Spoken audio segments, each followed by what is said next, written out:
Good morning, guys.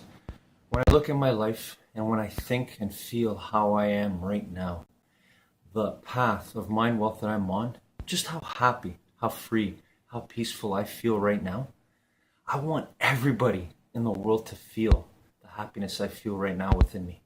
But I always think, how on earth is it possible that I got to this point when I look at the challenges and struggles I faced in my life? And I know they're nothing compared to some of the ones you might be going through or other people have gone through. But the key is this: embrace the struggle. That's the key. Whatever challenge you're going through, whatever stress, whatever anxiety, understand that there's a reason it's going after you. Don't fight it. Let it come in. Don't be destroyed by it. Fight it, but know that it's there, but seeking you because you are a miracle. You are 1 in 400 trillion. It wants you because it's going to help improve you. Have a great day, everybody.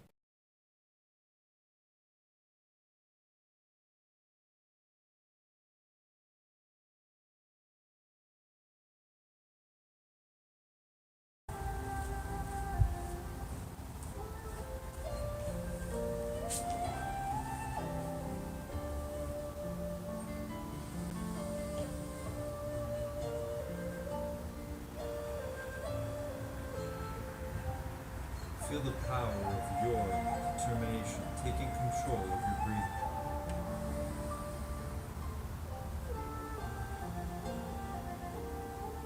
Feel the power of your presence, your gift, right now in this moment.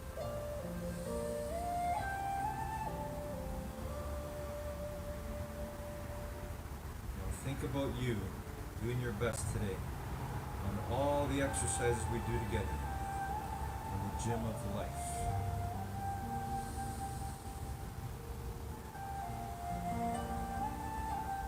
See, we are so powerful, we get to think, create, imagine in our minds, and make real in the world.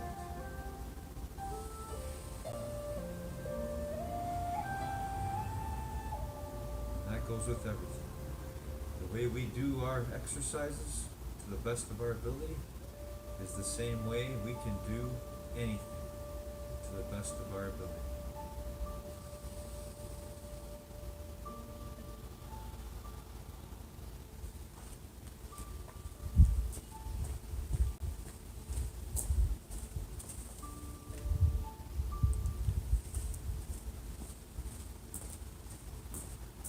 Alright, good morning, determination. How's everyone today? Here we are again, another day in the gym of life. Again, circumstances may not be ideal. Perhaps this is not exactly where we want to be right now, but we're going to make the best of it. So let's do this together. Here we go. When I say go, we're going to start jogging on the spot. Or if you want, you can simply do your best walk on the spot. Okay? Here we go together. And go.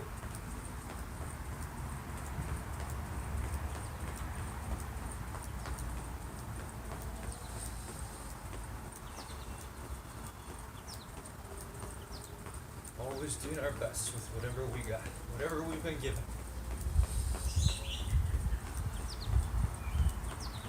The gym of life is everywhere, never ends. Wherever you are, whatever you're doing, whatever your situation is, if you're here right now watching this video, we are together, we are united, mind and body.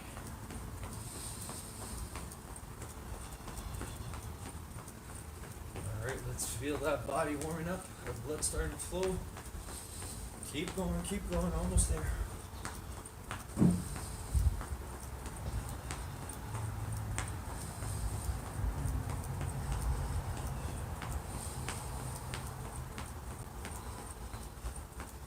And stop. Alright. Walking back and forth, side to side, within the space that you have, or simply walking on the spot if that's all the space you have.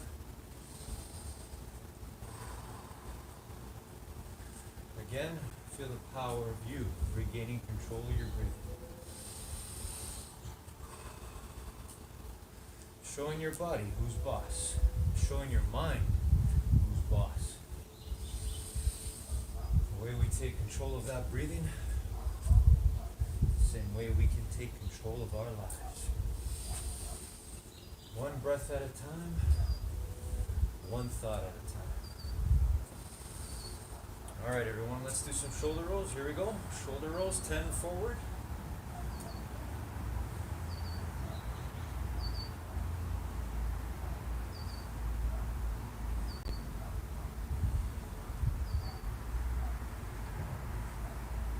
And backwards.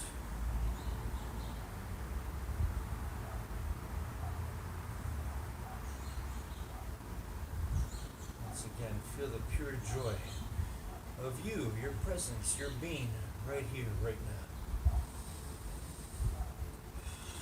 Feel the gratitude that you can show for being able to move your body. All right, arm circles forward, arm circles forward, 10 forward.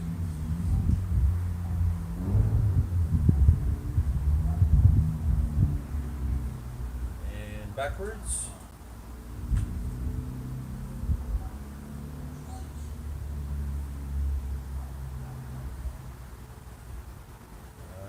Okay, hands on our hips, bend our knees, and let's side stretch. 5 on each side. Keep those knees bent. Alright, and let's twist our bodies. 5 on each side again. Feet flat on the floor. Just twisting our hips. Alright, let's do 5 push-ups, everyone. That's 5 push-ups, here we go.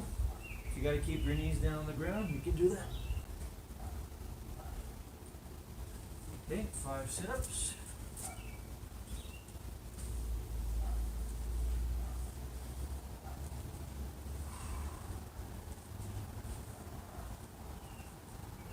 All right, let's do 5 squats. Here we go. Best 5 squats ever. All the way down, all the way up. Good. All right, let's do lunges. 3 on each side. Arms out.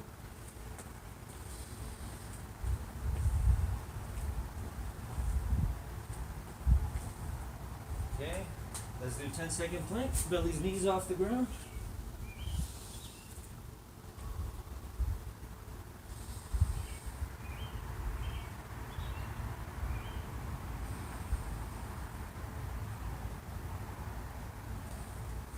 Good, everyone. Excellent. And stand up. And let's reach for the ceiling or the sky, wherever we are. Here we go. On your toes. Hold it for 10 seconds.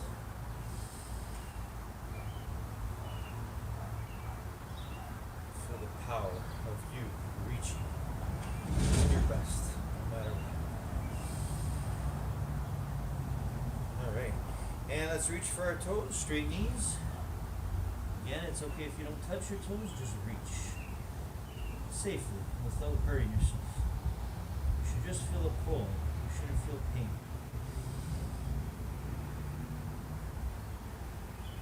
Okay, come on back up.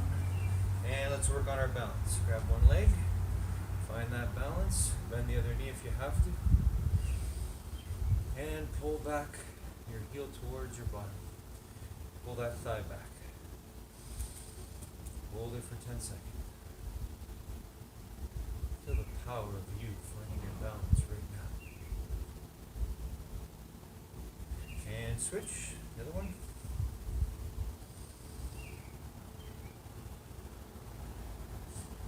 Feel the power of all of us together in this moment, united, doing our best together on these stretches and exercises. Alright, and switch. This time hug your knee, the other side. Hard to find that balance. Think about what you're doing. Hold it there for 10 seconds.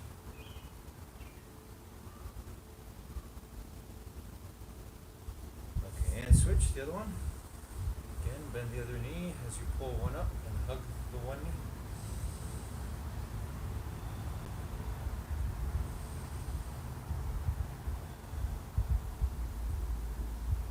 Okay, good. All right, and let's sit down. Let's do our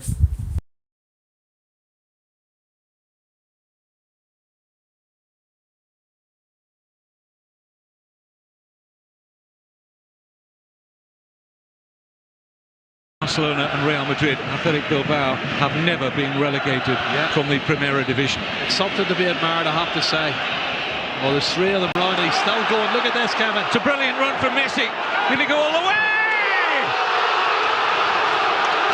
It's one of the great Copa del Rey final goals. Oh, he's got him behind Mikel Rico here. And in goes Messi! Messi from 12 paces against Silva. Goes low! To take charge.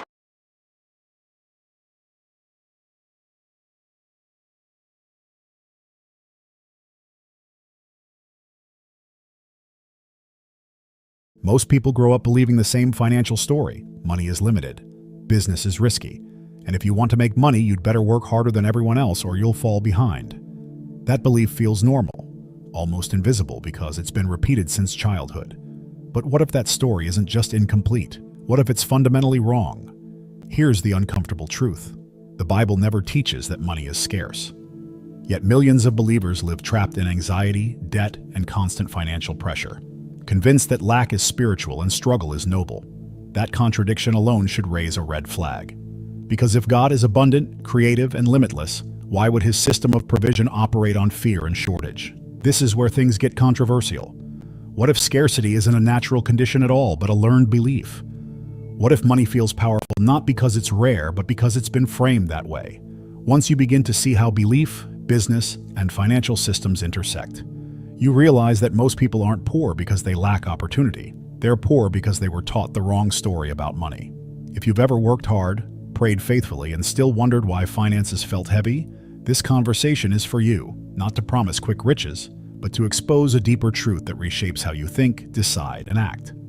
Because when belief changes, behavior follows, and results don't take long to respond. If you like our content, consider supporting our ministry through the link in the description. What you're about to hear isn't about rebellion, greed, or chasing wealth. It's about alignment, about seeing money, business, and the ability to make money through the lens Scripture has always offered. But few have ever explained clearly. Money was never the problem. The real issue is belief. Money has never been the real problem, even though most people swear it is. The deeper issue has always been belief, the quiet assumptions people carry about money, business, and what it really takes to make money. Scripture shows that before coins, banks, or markets existed, provision already did. In Genesis, God creates abundance first, then places humanity inside it. The problem didn't start with money itself, but with how the human heart learned to see it. Throughout the Bible, scarcity is rarely presented as a lack of resources. It's presented as a lack of trust. When Israel stood in the wilderness, manna fell daily, yet fear still dominated their thinking. Exodus 16 reveals something powerful. Provision was constant, but belief was fragile. That same pattern repeats today in modern business and finance. People don't fail because money disappears, but because belief collapses under pressure. From a financial education perspective, belief always precedes behavior. Proverbs 23:7 says, "As a man thinks in his heart, so is he."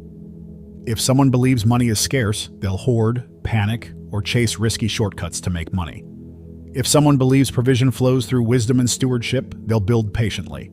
This is why two people with the same income can end up in completely different financial outcomes. Look at Jesus' teachings and notice something subtle. He never taught people to fear lack. He warned them about fear itself. In Matthew 6, Jesus says, "Do not worry," then asks, "Is not life more than food?" He wasn't dismissing practical needs. He was exposing the belief system underneath them. Worry reveals where trust has shifted from God to money, from provision to control. In real life, this belief shift shows up in business decisions every day. Someone refuses to invest in learning, books, or skills because they can't afford it, yet continues losing money through poor choices. A wiser approach might be reading Proverbs, Ecclesiastes, and books like The Richest Man in Babylon, aligning ancient wisdom with modern finance. Belief shapes action long before results appear. This is why the Bible doesn't start with techniques to make money, it starts with renewing the mind. Romans 12:2 calls for transformation through thinking differently, not earning differently. Until belief changes, money will always feel tight, stressful, and powerful. And once belief shifts, something unsettling begins to surface about where the idea of scarcity truly came from, which leads directly into the next topic. From God's provision to man-made scarcity. From the very beginning, The biblical narrative presents provision as a starting point, not a reward. In the Garden of Eden, God didn't tell Adam to work first and then eat later. Provision came before labor. This order matters deeply for how we understand money, business, and the way people try to make money today. Scarcity was never part of God's design. It entered only after trust was broken and fear took its place. When sin enters the story, notice what changes. The ground becomes harder to cultivate, not because resources vanished, but because relationship and alignment were fractured. Genesis 3 shows that toil increases, yet provision does not disappear. This distinction is critical. Many people confuse effort with scarcity, believing that hard work alone creates money, when the Bible consistently teaches that wisdom and obedience determine outcomes. As societies grew, systems were created to manage trade, storage, and exchange. None of these systems were evil in themselves. Joseph's strategy in Egypt, described in Genesis 41, is a perfect example of godly financial planning. He stored grain during abundance to prepare for famine. This was stewardship, not manipulation. The problem arose later, when systems designed to serve people began to control them. Over time, scarcity stopped being a condition of nature and became a condition of structure. Human-made systems started deciding who could access money, land, and opportunity. Ecclesiastes 5:8 quietly warns the matter is taken seriously when high officials watch over each other. In modern business, this translates into layers of control that shape who gets credit, who gets capital, and who struggles to make money despite working endlessly. Practically speaking, this is why many hardworking people feel trapped. They follow every rule, yet remain financially stressed. The Bible never promised prosperity through compliance alone. It emphasized discernment. Reading Proverbs alongside books like The Intelligent Investor helps reveal how systems work versus how they claim to work. Understanding the system is part of biblical wisdom, not rebellion. Once scarcity became institutionalized, it no longer needed to be taught explicitly. It was felt emotionally. People learned to fear loss, chase security, and equate money with survival.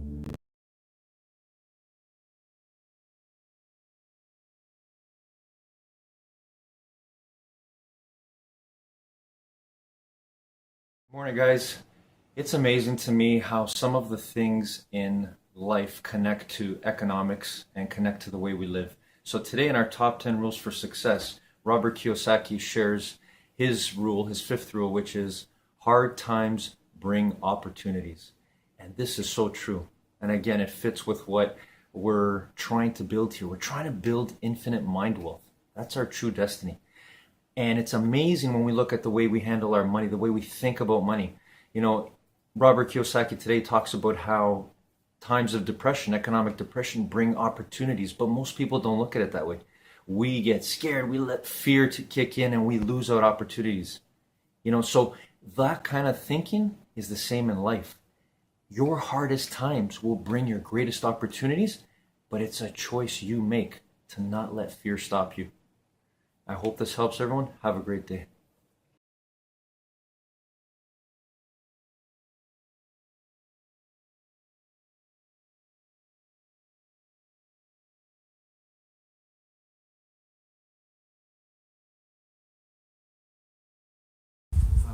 V-shaped stretch by reaching for the floor as far away from your body as you can. Hold it for 10.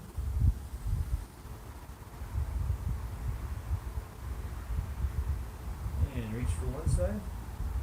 Hold it there.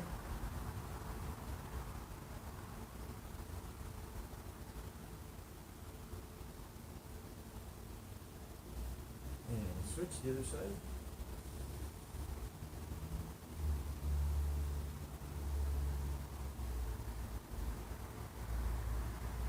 Okay, feet together and gently push your knees down to your elbows. Hold it there.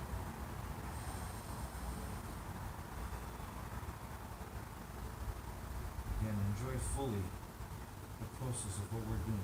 Working on our bodies and working on our minds. In every stretch, every movement, every thought.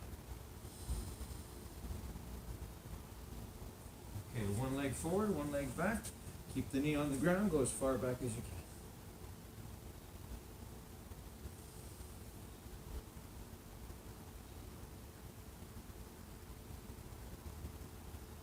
And switch, other side.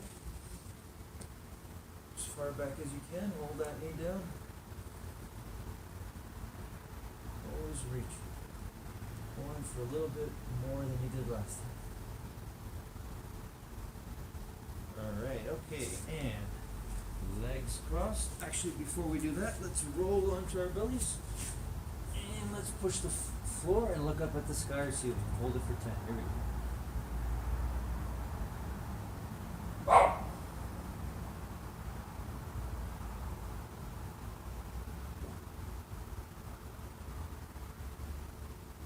Alright, and now legs crossed, back straight, eyes closed.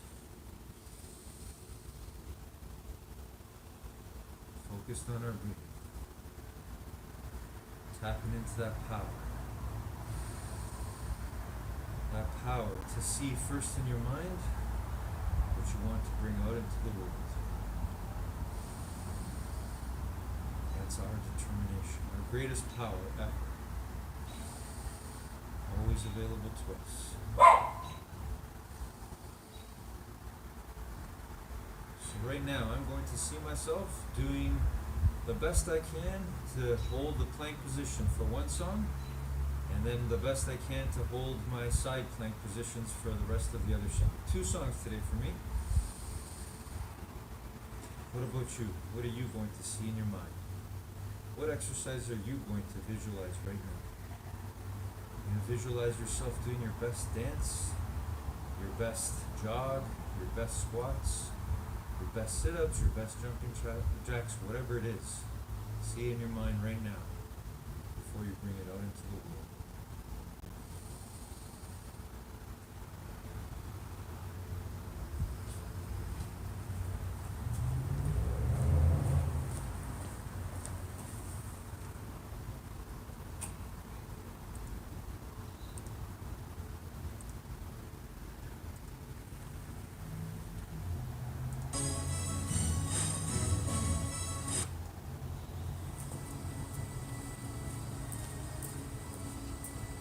Okay, here I go, plank position, holding it as long as I can. Here we go.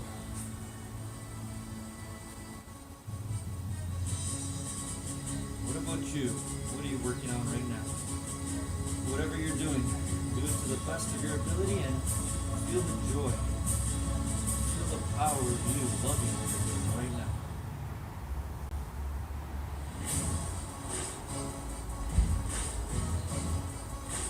That's why I love the gym of life. It goes wherever we go. Whether we're at school, whether we're at work, at home, we have that power. We have that power to control our minds, to do our best on whatever it is we're doing. Whether it's a plank, whether it's sitting down, your legs crossed, your back straight, meditating, whether it's reading a book, whether it's being your best, kind to your friends, your family, do it with everything you got. Every part of your being.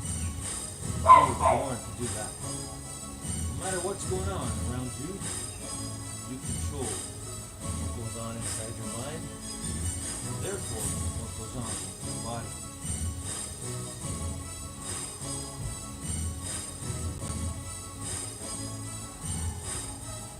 Always remember your breathing.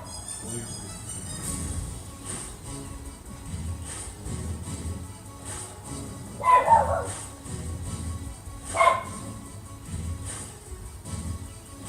I love the joy of feeling that moment when it comes, when my body wants to quit, when the discomfort is getting to be too much. And then I stand in that space, and I get to determine it. I get to choose. I get to make the winning choice. That's determination. To keep going as much as I can, a little bit more than last time. I feel my muscles achy, trembling, but I get to choose. No, I get to determine. I get to make the winning choice of not giving up, no matter what. And if I do choose and lose, I give up, I get to come back again and again, every single time. It's the same power you have. We all have.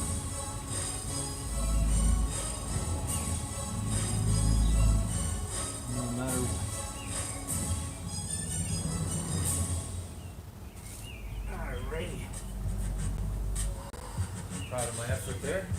Next song.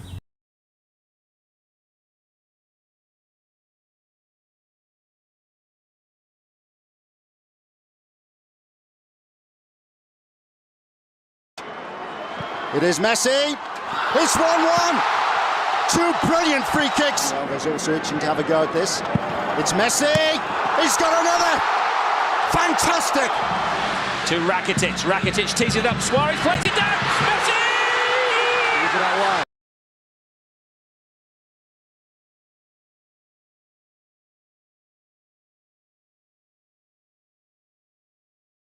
And once fear governs decisions, control becomes easy. This raises an uncomfortable question. If scarcity was built, not created by God, then who benefits from it? And how did money quietly transform from a tool of exchange into something far more powerful? How money became a tool of control, not exchange. Originally, money existed to simplify exchange, not to dominate human behavior.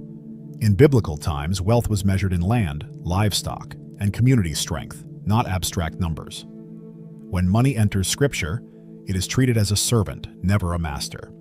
Yet over time, systems arose where control over money quietly translated into control over people, especially in business and labor. Jesus directly addressed this shift when he said, "You cannot serve both God and mammon." Mammon was not just currency, it represented a spiritual force tied to trust and allegiance.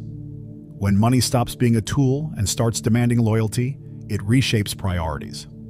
People begin organizing their entire lives around income, status, and the constant pressure to make money, often without realizing who they are truly serving. Historically, whoever controlled access to money also controlled opportunity. Kings, lenders, and later financial institutions determined who could build, trade, or expand business. Proverbs 22:7 states, "The borrower is servant to the lender, a warning, not a metaphor." Debt was never neutral in Scripture. It was power disguised as convenience. In modern life, this control appears subtle but effective. People trade time, creativity, and peace for salaries that barely grow, while systems profit from their consistency.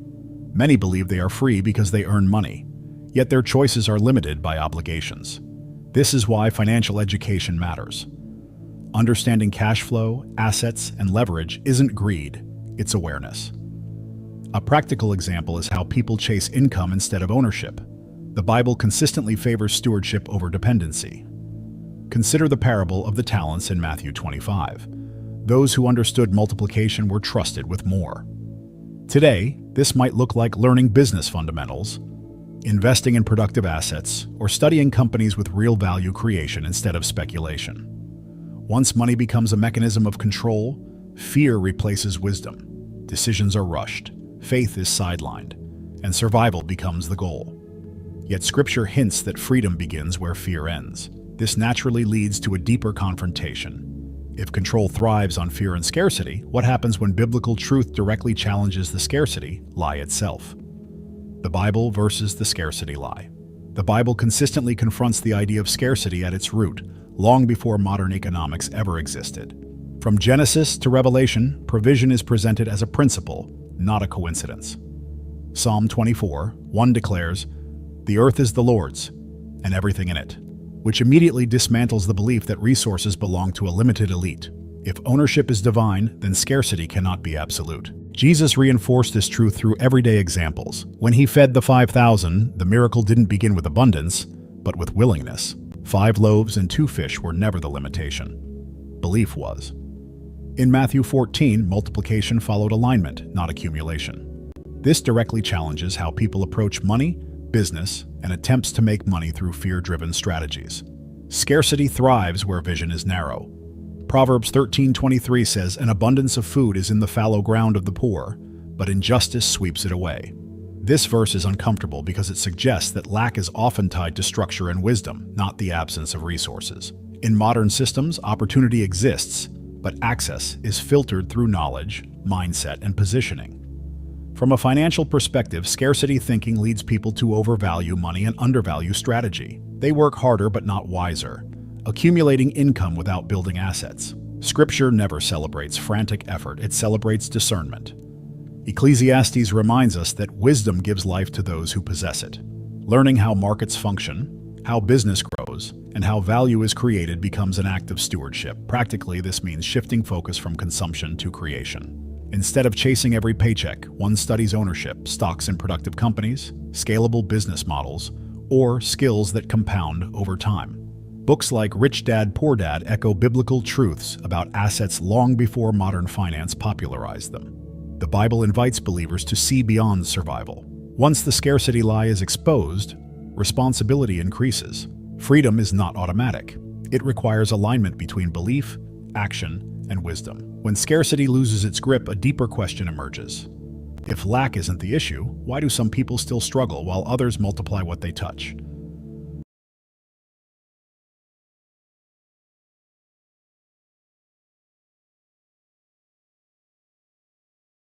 Good morning, guys. I'm going to share another story from Les Brown, one of my favorites. This guy is awesome. I want to share a story when he talks about being hungry. So being hungry for me, it's determination. I love this stuff. This is my core. I'm hungry to be the best human being I can be. Well, Les talks about a story when he wanted to become a disc jockey, and he would be like a lion. He'd be waiting, watching. There was this one guy one time, and he wanted his job as a disc jockey. And this gentleman, for whatever reason, was having a rough night. He had, I guess, had a little bit too much in terms of enjoying his recreational activities. Let's just say that. So as Les watched him, and when that guy could no longer continue, Les was ready. He was ready to pounce. And I remember him saying, "Drink, Rog, drink. Drink, Rog, drink." In other words, go ahead, lose your opportunity. I'm ready to take it. So I hope this helps. Have a good laugh from Les, and remember, stay hungry.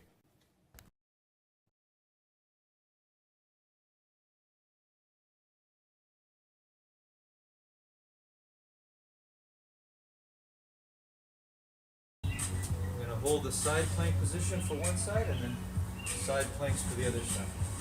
Show you in a moment. How about you? You proud of your effort so far? Keep going, everybody. Keep going. Keep moving. Moving is winning. Doing our best is winning. Wherever we are, whatever we're doing. That's the gym of life. Here we go.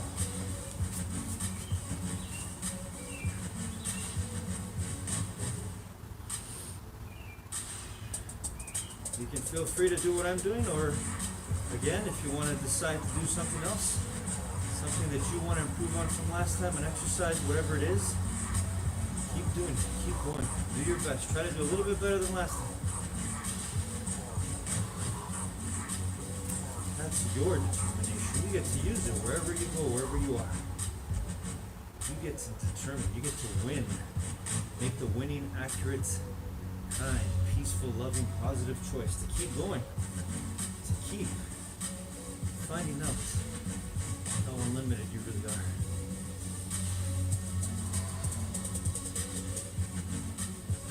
So I'm just trying to hold my my body in a plank position with my one elbow down, other arm on the side of my body, and I'm trying to make sure that I'm lifted off the ground.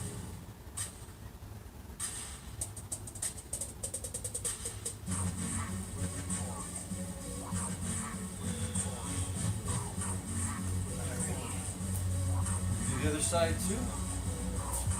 That'll be my exercise for today. How about you? Keep going, whatever you're doing. If you're dancing, you're doing jumping jacks, doing push-ups, sit-ups, squats, whatever it is, keep going. Other side now. Try to hold it for the duration of the song. If not, I'm gonna keep going. Even if I fall down or stop, get right back up and keep going. Always do my best, always seeking and striving for my best, for our best.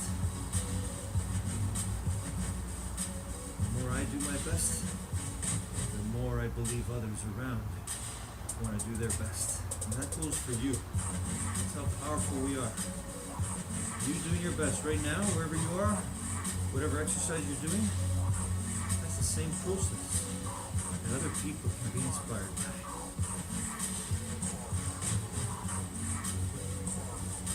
Really simple. Just live. Be your best. Be your true being. Don't let negativity, don't let fear, don't let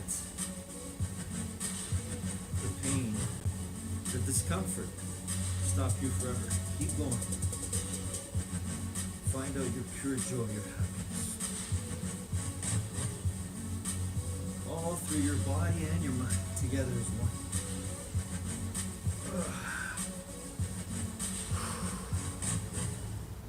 Song's not over.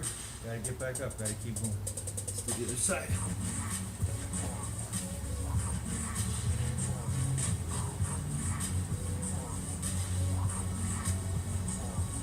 You too, keep going until the music stops. Don't stop, keep going. Alright, excellent job.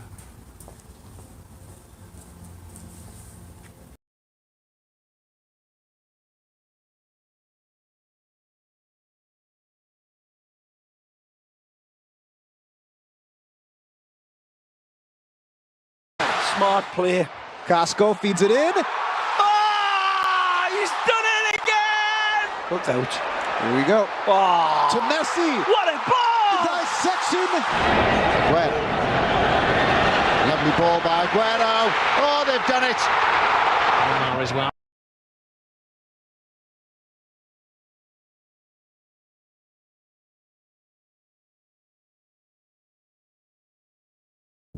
Why hard work alone never creates wealth. Hard work has value, but Scripture never presents it as the ultimate source of wealth. Many people work harder every year and still feel stuck financially, wondering why money never seems to stay. The Bible clarifies this tension early on. Effort without wisdom leads to exhaustion, not prosperity. In business and in life, hard work is necessary, but it is never sufficient to make money sustainably. Proverbs 10:22 states, "The blessing of the Lord makes rich, and he adds no sorrow with it." This verse doesn't dismiss labor, it reframes it. Wealth is connected to alignment, timing, and discernment, not endless hustle. When people believe effort alone guarantees results, they often accept unfair systems, low leverage, and poor financial structures as normal. Jesus illustrated this through parables that emphasize positioning over perspiration. In Matthew 20, workers labored different hours yet received the same wage, exposing how compensation is not always proportional to effort. This truth applies directly to modern business.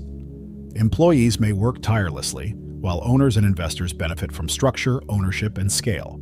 From a practical standpoint, wealth grows where leverage exists. Leverage can be time, systems, people, or capital. Ecclesiastes 10:10 says wisdom makes success more likely.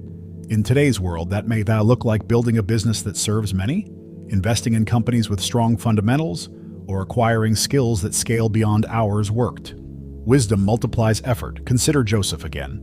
He didn't work harder than everyone else. He interpreted, planned, and positioned himself wisely. As a result, resources flowed through him. Likewise, reading scripture alongside books like Who Thinks Grows Rich helps bridge biblical wisdom with financial principles that reward structure over strain. Hard work becomes powerful only when guided. Once this truth settles, a shift occurs. People stop glorifying burnout and start valuing stewardship. They ask better questions about money, business models, and how to make money without trading life for income. And that naturally leads to the final and most revealing principle, the reason God entrusts some people with more resources than others. Stewardship, why God trusts some with more money. The Bible never frames wealth as random or purely earned. It presents it as entrusted. Stewardship is the hidden principle behind why some people seem to attract money, opportunity, and influence in business. God does not distribute resources based on desire, but on demonstrated responsibility. Luke 16:10 makes this clear. Faithfulness in little precedes authority over much. Stewardship begins with mindset before it ever touches numbers. Someone who mishandles small amounts will likely mishandle large ones, regardless of income. This is why sudden money often destroys people instead of freeing them. Without stewardship, money amplifies weakness. With stewardship, money becomes a tool to serve purpose, build business, and create value that lasts. Jesus' parable of the talents reveals a crucial insight. The servants who multiplied what they received were not praised for effort alone, but for understanding growth. They put resources to work instead of hiding them. In modern terms, stewardship looks like reinvesting profits, learning how markets operate, and positioning money to grow instead of sitting idle. From a practical angle, stewardship means knowing where money flows before deciding where it goes. Tracking expenses, understanding cash flow, and allocating capital intentionally are spiritual disciplines as much as financial ones. Proverbs 21:5 says diligent planning leads to abundance. This principle applies whether someone is managing a household or scaling a business. Those trusted with more often share one trait: clarity of purpose. They don't chase money blindly. They assign it a mission, whether through investing in productive companies, building systems that serve people, or funding kingdom-centered work. Stewardship aligns money with meaning. Books like The Millionaire Next Door echo this quiet discipline long observed in Scripture. When stewardship becomes a way of life, money loses its grip and gains direction. Fear fades, decisions sharpen, and resources begin to respond differently. At that point, wealth is no longer the goal but the consequence. And once that realization settles in, it opens the door to a deeper reflection on how everything discussed fits together in a way few ever stop to apply. Everything you've heard up to this point leads to one unavoidable question. What are you going to do with this truth? Knowing that money is not scarce changes nothing unless it reshapes how you think, decide, and act. The Bible never calls people to passive belief, it calls them to wise action. Business, stewardship, and the ability to make money are responsibilities, not accidents. The moment you stop blaming lack and start aligning belief with wisdom, movement begins. This is where real transformation happens. Not when circumstances magically improve, but when your decisions do. Are you managing what you already have with intention? Are you learning how money actually flows instead of just working harder for it? Are you positioning yourself to create value or simply surviving paycheck to paycheck? These questions aren't meant to condemn. They're meant to wake you up. Faith without application stays theoretical. Scripture consistently rewards those who hear and act. So ask yourself honestly, what would change this week if you truly believe provision isn't the issue, but stewardship is? What book would you read? What skill would you start learning? What financial habit would you finally confront? Small actions, guided by truth, compound faster than most people realize. Write in the comments, God trusts me with more because I manage what I have, and watch how this powerful declaration begins to shift the course of your business and your finances from this day forward. If this message challenged you, don't let it fade into inspiration alone. Let it move you into alignment. And if this teaching spoke to you in any way, consider supporting our ministry through the link in the description. Subscribe to the channel and turn on notifications so you can continue learning how biblical wisdom applies to money, business, and life as a whole. Most people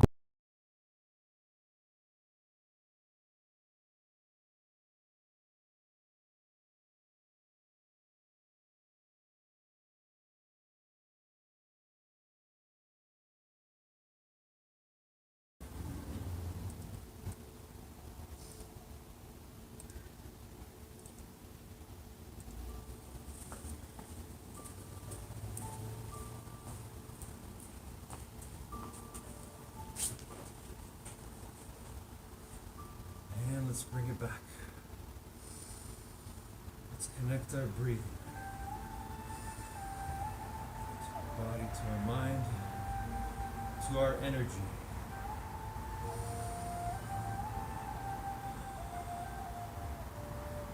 To our energy of determination. That's right. We determine. We don't choose and lose, give up, believe lies, give in to fear. We don't do that. We don't give in to anxiety, stress, things that are not the truth of who we are.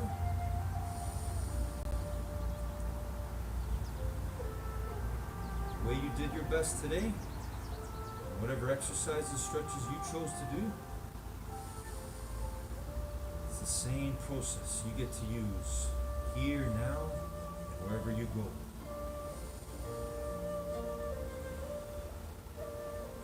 In the gym of life, you get to grow your mind. You get to grow your mind health and your mind wealth.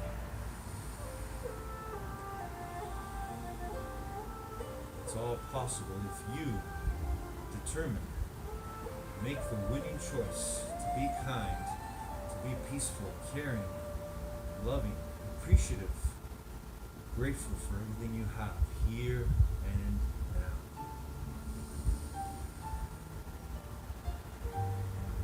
I'm so grateful for my breath right now.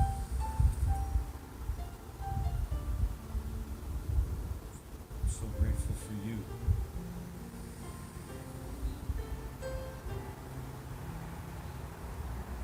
I'm so grateful for our being, what we all truly are.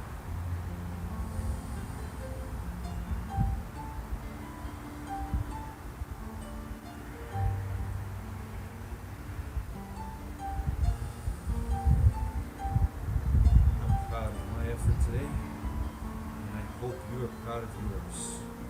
Because that effort, that process, that determination you use,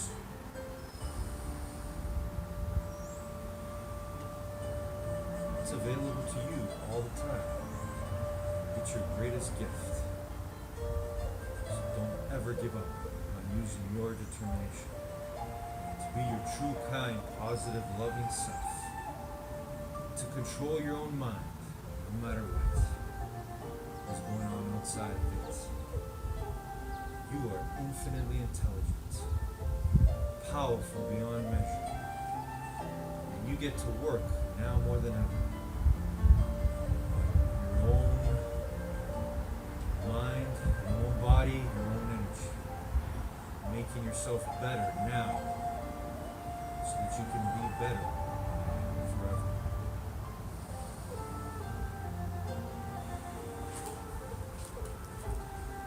I love you, everyone. Have a great week. Have a great day. Enjoy your life every moment, no matter what. We are united always. Love you guys.